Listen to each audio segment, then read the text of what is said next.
Hello guys, welcome to my channel. Bali yung video natin sa araw na to ituturo ko sa inyo yung yung trending ngayon sa Facebook, yung kung ako mag-aasawa. Sa mga nagpa-practice pa ng pamagitara, i-recommend ko sa inyo na ito yung unang tugtugin niya dahil napakadali lang po nito. Meron lang po siyang dalawang chords. A at E. Yan. Bali kung kayo po nagpa-practice pa lang, ito yung guide ko sa chords. 1, 2, 3, 4, 5. Yung A po, itong 2, ilagay po sa pang-apat.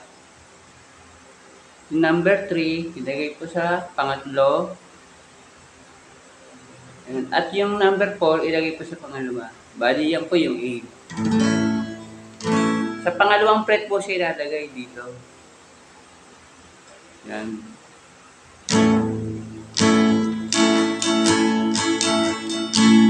Tapos yung E naman po, ito, galagay po dito sa pang-5. At ito ilalagay dito sa unang fret, pangatlo, tapos ito po, sa pang-5, at ito naman po sa pang-4. Yan lang po yung E. At yung strumming niya po, ganito lang.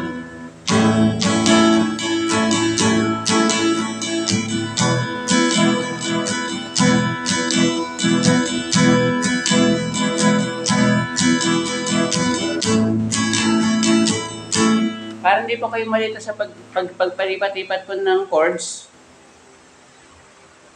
Kung sa mag-aasawa po, is letter A. Tapos yung pipiliin ko is letter E. Pagbagitin mo sa bumbero, A. Basta bomba siya, bomba ako. Pagdating sa bombahan kami, E. At sa pinakadulo na po, yung hating gabi, A. Bali pa ulit-ulit lang po siya. Siguro mga 9 minutes po yung kanta, pero kung pwedeng iklian po, paulit-ulit lang.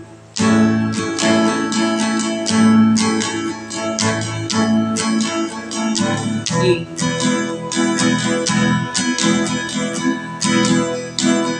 Anak ng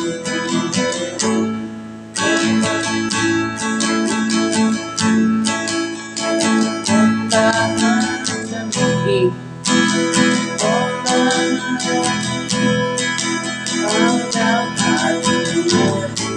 Ganyan lang po, napakadali lang po niya. Hanggang sa matapos po yung kanta, paulit-ulit lang po siya. Parang hindi po kayo, tandaan niya sa mag-asawa, si A. Pagdating po sa pipiliin ko, E. Sa bumbero, A.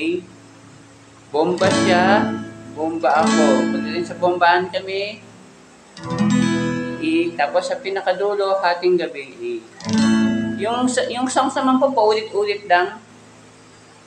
Lyrics lang po yung nabago, pero yung chords po, paulit-ulit lang.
Ganun lang po yan.